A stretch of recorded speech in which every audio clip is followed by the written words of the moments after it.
Proiectul de lege prevede ca toate persoanele sub 35 de ani ce intenționează să înființeze o micro-întreprindere să fie scutite 3 ani de la plata impozitului atât pe salarii cât și pe profit. În schimbul acestor facilități, tinerii trebuie ca la sfârșitul perioadei de 3 ani să aibă un capital minim de 5.000 de euro. Mulți tineri ar avea de câștigat după această lege, dar nu se știe dacă se va aproba. Dar te-ai gândit vreodată să-ți faci propria ta afacere? Sincer m-am gândit, dar nu prea mai sunt fonduri și sunt multe taxe și impozite care se trebuie plătite. Ce idee de afacere aveai? Am vrut să plec cu o tâmplărie, taică-miu are deja, dar în momentul de față nu funcționează și vreau să mă extind să reutilez respectiva tâmplărie. Dacă până anul trecut cei care aveau o micro-întreprindere nu plăteau impozit pe profit, acum situația este alta.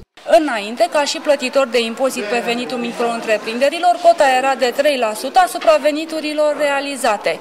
În condițiile înregistrării ca plătitor de impozit pe profit, cota este de 16%. Vor putea beneficia de aceste facilități numai tinerii care nu au mai deținut anterior o firmă.